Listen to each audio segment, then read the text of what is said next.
Hello my dear students, आज हम लोग हीरोन सूत्र के बारे में समझेंगे एवं पढ़ेंगे तथा विभिन्न प्रकार के त्रिभुजों का क्षेत्रफल कैसे निकालते हैं इसके बारे में हम लोग अध्ययन करेंगे। सबसे पहले हम लोग हीरोन सूत्र के लिए त्रिभुज के विभिन्न प्रकार के त्रिभुज के फॉर्मूलों को हम लोग जानेंगे। किसके बारे में पढ़ेंगे?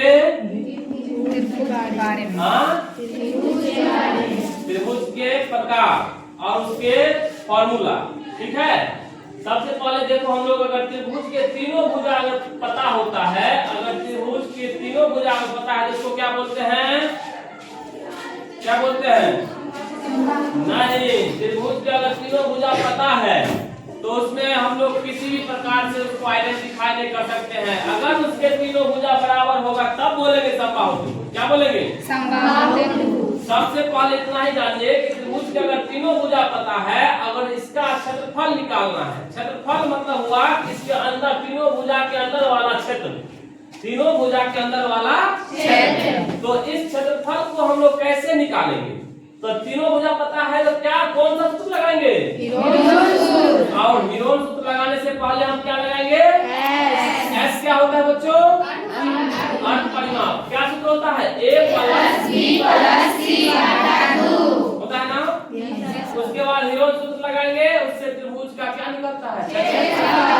क्या होता है?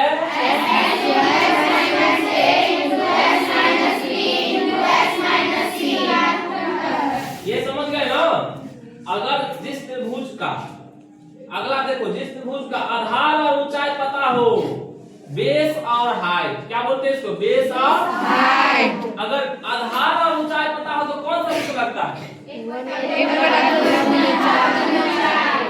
गुना आधार गुने ऊंचाई। बहुत बढ़िया। और एक त्रिभुज ऐसा भी होता है जिसके तीनों भुजा बराबर होते हैं, तीनों भुजा बराबर होते हैं, उसको बोलते हैं हम लोग समबाहु त्रिभुज। क्या बोलते हैं? समबाहु त्रिभुज। और समबाहु त्रिभुज अगर कहीं दिख जाए, इसका सूत्र हम किस फॉर्मूला से क्षेत्रफल निकालेंगे? √3 × 4 गुने भुजा स्क्वायर। ये तीनों समझ गए? Yes sir. चलो अब हम इसके बाद तुमको चतुर्भुज के कुछ फॉर्मूला बताते हैं, उसके बाद हम लोग 12.2 हल करेंगे। ठीक है, ओके।